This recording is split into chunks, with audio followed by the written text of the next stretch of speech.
Subscribe कीजिए बिन Nasir network को और हमारी फैमिली का हिस्सा बनिए। सफवान ने लपट कर जवाब दिया, मैं अभी तुम्हारी और अलबेला की टिकट ऑनलाइन करवा देता हूँ। तुम अलबेला को लेकर फौरन निकल जाओ।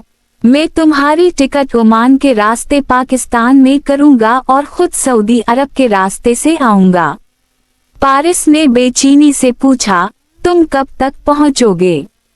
सफवान ने लैपटॉप की स्क्रीन की तरफ इशारा करते हुए कहा, जिस फ्लाइट में तुम लोग जाओगे, इसके बाद जो पहली फ्लाइट सऊदी अरब जाएगी, उसी के जरिए मैं पाकिस्तान आ जाऊंगा।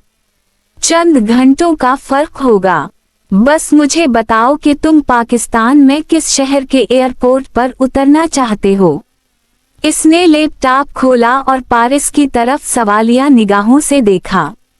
पल भर की खामोशी और संजीदा मंसूबा बंदी की फिजा छा गई थी। सियालकोट बेहतर रहेगा, पारिस ने धीमी आवाज में कहा। सफवान ने लैपटॉप पर जल्दी से टिकटों की तलाश शुरू कर दी और कुछ देर मसरूफ रहा। आखिरकार वो थोड़ा सुकून से सामने बैठा। तुम्हारी टिकट सियालकोट की हो गई है। 52 और 53 सीट नंबर तुम दोनों के लिए। मगर मुझे इस्लामाबाद का एक टिकट मिला है।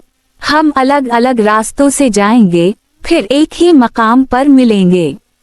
मुझे बताओ कि कहाँ पर तुम लोग मेरा इंतजार करोगे। सफवान ने उसकी तरफ मुतवज्जह होकर पूछा। पारिस, जो पसीने में शराबवर था, माथे से पसीना साफ करते हुए बोला, मेरे ख्याल में जहलम के करीब सराय आलमगीर अच्छा रहेगा। वहाँ पर हम इंतजार करेंगे। बहुत बेहतर। सफवान ने सामान समेटा। अब यहाँ से निकलते हैं। बाहर थोड़ी हवा लगने से तुम्हारा पसीना खुश्क हो जाएगा, फिर तुम्हारा मेकअप कर दूंगा। जैसे ही वो लोग दोपहर के खाने के लिए इकट्ठे होंगे, हम कार्रवाई करेंगे। दोनों घास की कतारें पार करते हुए एक वीरान जगह पर पहुंचे जहां एक पुराना दरख्त साया दे रहा था। सफवान ने इसका रुख अपनी तरफ मोड़ा और मेकअप कट निकाल कर काम शुरू कर दिया। कुछ देर की मेहनत के बाद काम मुकम्मल हुआ। सफवान खामोशी से मुस्कुराकर पारिस को मोबाइल थमाए, देखो तो, मैंने तुम्हें पुरानी फिल्मों वाला जोकर बनाया है। कोई माई का लाल तुम्हें पहचान नहीं पाएगा। पारिस ने स्क्रीन देखी और शरारत से बोल उठा, ये क्या बन गया मैं? अच्छा भला इंसान था। इससे तो बेहतर था कि मैं बाल ही कटवा लेता। सफवान ने उसकी हालत से महजूज होते हुए मसकान दी और फिर अपनी मंसूबा बंदी उसे बताने लगा। जब तमाम सिपाही दोपहर के खाने में मसरूफ होंगे, तो हम कार्रवाई करेंगे। अगर गेट पर कोई सिपाही मौजूद हुआ तो उसे कह देंगे कि किसी काम से आए हैं, फिर उसे काबू करके अंदर दाखिल हो जाएंगे। अलबत्ता मुझे उम्मीद है कि गेट पर कोई नहीं होगा। हमें गेट फलांग कर अहाते में दाखिल होना पड़ेगा। वो हल्के तौक़ुफ़ से दोबारा बोला, इसके बाद हमारे पास रास्ते ये हैं। हवालात का दरवाज़ा सहन की तरफ खुलता है और सिपाही सारे कमरे में होंगे। हम लेजर गन से चुपके से दरवाज़ा काटेंगे और अलबेला को बाहर निकाल लेंगे। मगर इस तरीक़ा में हमारे पास भागने के लिए बहुत कम वक्त होगा। पारिस ने दिलचस्पी से पूछा, दूसरा तरीक़ा क्या है? सफवान ने संजीदगी से जवाब दिया, दूसरा प्लान खतरनाक जरूर है, मगर ज्यादा पायदार है। हम जाकर सिपाहियों को काबू करेंगे और इन्हें एक हवालात में बंद कर देंगे। जब तक बाहर से कोई मदद न आए, वो बेबस रहेंगे और हम इस दौरान अपनी राह निकल चुके होंगे।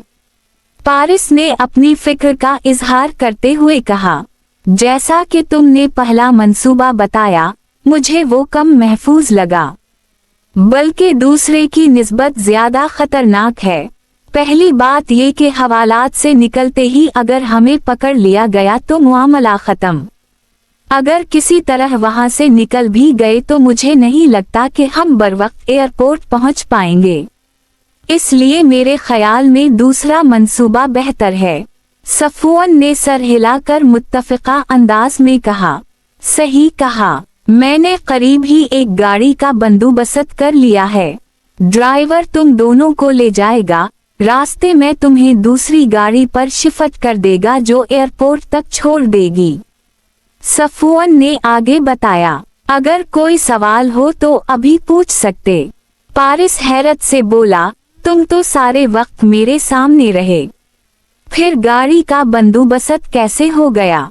सफवान हल्का सा मुस्कुराया, फजूल सवाल मत करो, जब मैं नहाने गया था तो कॉल करके बंदोबस्त कर दिया था। वो उठ खड़ा हुआ, पारिस भी खड़ा हुआ और इधर देखते हुए पूछा, अब कहाँ जा रहे हैं हम? सफवान ने एयरपीस नस्ब करते हुए कहा, वक्त आ गया है, चलो इस करप्ट सिस्टम पर एक नई चोट लगाने चलते हैं। दोनों ने आंखों में लेंस लगाए, लेजर गिन चेक की और सांसें गिनने के बाद एहतियात से पुलिस स्टेशन की तरफ बढ़ गए, जैसे दो साए जो खामोशी से तूफान के सामने जा खड़े हों।